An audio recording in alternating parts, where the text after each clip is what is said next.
Saya biasa di bidang pemberdayaan dan ekonomi. Salamnya nanti terakhir ya ditambahi, yaitu salam yang sering saya kumandangkan adalah Sugih bareng, happy bareng, Nusantara Jaya, ya.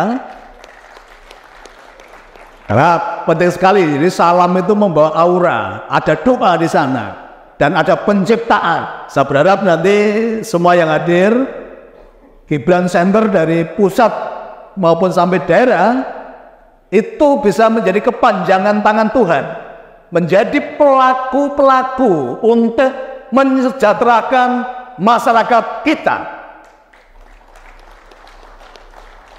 Jadi sayangnya banyak yang masih di luar sana, padahal ilmu yang sama tak kasih itu adalah ilmu pasti kaya.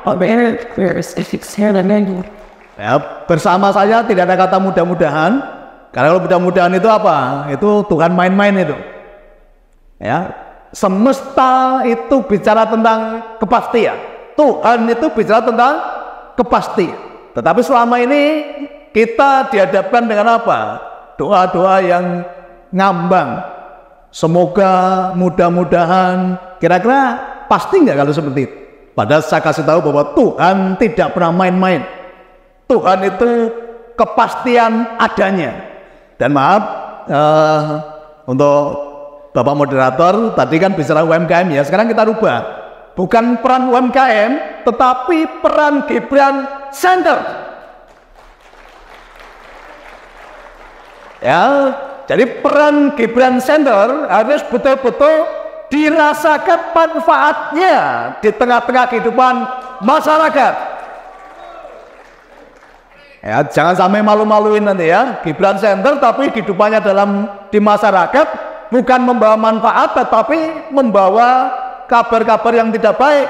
Mulai dari sini, bawa itu kebaikan, bawa itu kebermanfaatan, sejahterakan kota-mu, sejahterakan daerahmu. Dan kami pengurus pusat akan mendampingi. Ya, akan mendampingi sampai betul-betul karya nyata itu dirasakan di masyarakat di mana Anda diutus Tuhan untuk membawa kabar baik di sana. Saya sudah siapkan suatu program yang dimotori oleh salah satu anak perusahaan saya atau dilahirkan oleh salah satu perusahaan saya, namanya PT Bangun Nusantara Emas. Ini sedikit saya ulas dulu. Saya punya 60 perusahaan, semuanya pakai nama Nusantara. Kenapa? Saya menyadari dan saya dapat pesan Tuhan. Nusantara kembali jaya. Tahun 2045, Nusantara pasti jaya. Kenapa? Ini sudah sabdo ya, sudah diramalkan oleh leluhur kita dulu. Yaitu apa? Nusantara mercusuar dunia. Dan saya menangkap pesan itu, maka di tahun 2010 saya sudah membangun namanya Bahana Lintas Nusantara, yang saat ini sudah menyejahterakan puluhan ribu orang, Bapak sekalian. Jadi bicara kesejahteraan itu bicara kepastian, bicara kelimpahan itu bicara kepastian. Dan Nusantara kita ini kekayaan alamnya melimpah. Tidak ada yang seperti Nusantara kita ini.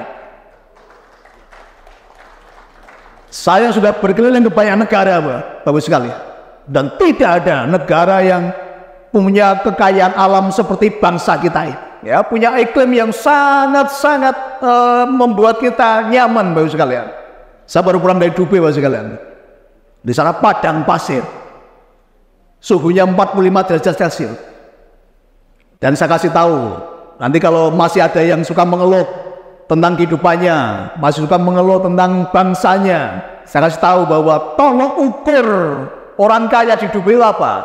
Dari jumlah pohon yang dimiliki di pekarangannya. Sekarang kalau Anda tidak bersyukur atas negerimu, kalau Anda masih mengeluh tentang bangsamu, hitung jumlah pohonnya dari kebunmu. Karena di Dubai satu pohon itu harganya 1 miliar, itu pun impor dari Nepal. impor dengan tanahnya.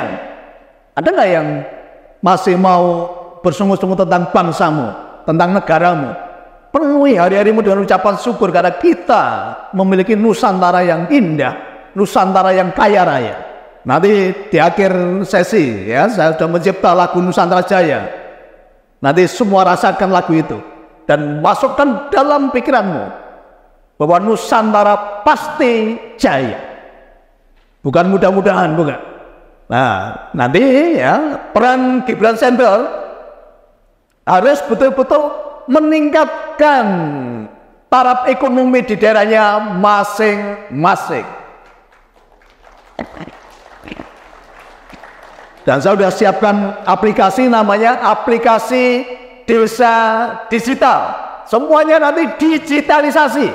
Ya, di dalam aplikasi itu, ini sekilas saja karena waktunya tidak panjang. Di dalam aplikasi itu, misalnya ya nanti Pak Ketum mau ke daerah katalah ujung timur, kita klik nama desa, nanti langsung muncul ya sejarah desa itu. Dulu pertama kali cikal bakalnya siapa? Cikal bakal itu siapa dulu yang membuka desa itu, langsung muncul. Histori dari desa itu muncul. Ya, sejarah dari desa itu muncul.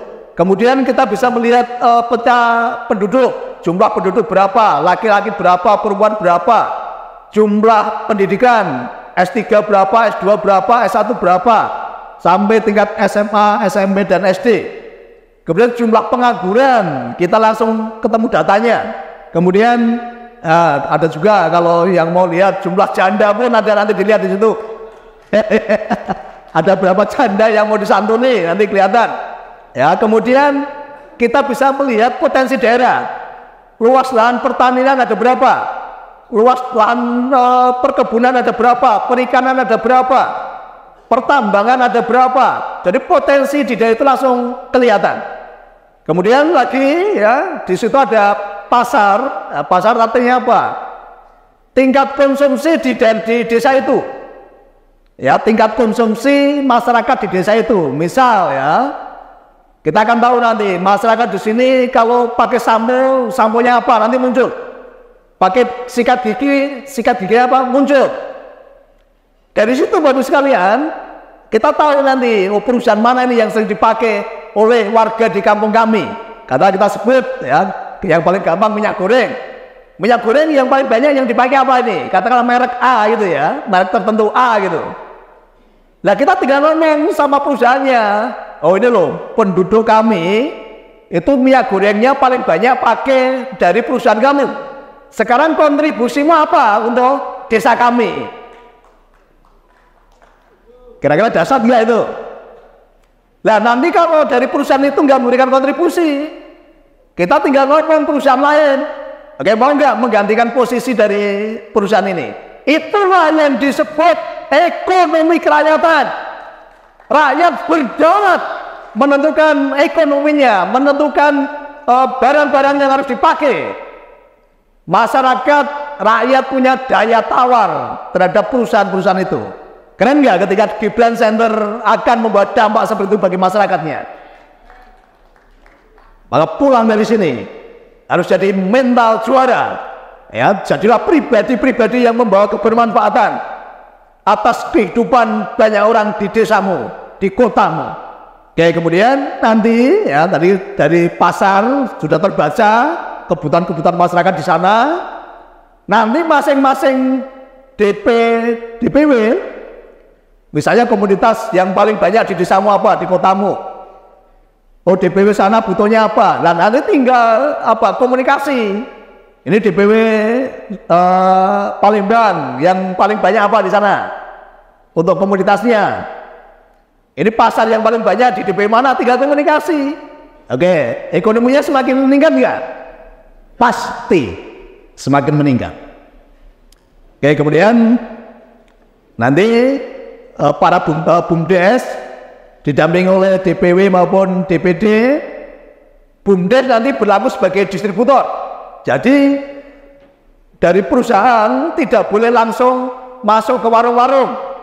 Semua melalui BUMDes yang didampingi oleh DPW maupun DPD. Keren nggak itu? Uang nggak itu? Uang. Kemudian masyarakat ketika masih ada petani butuh modal, butuh pupuk, nanti koperasi yang akan memodali petani. Peternak butuh modal, koperasi yang akan memodali apa? Peternak. Petambang butuh modal, nanti koperasi yang akan memodali petambang.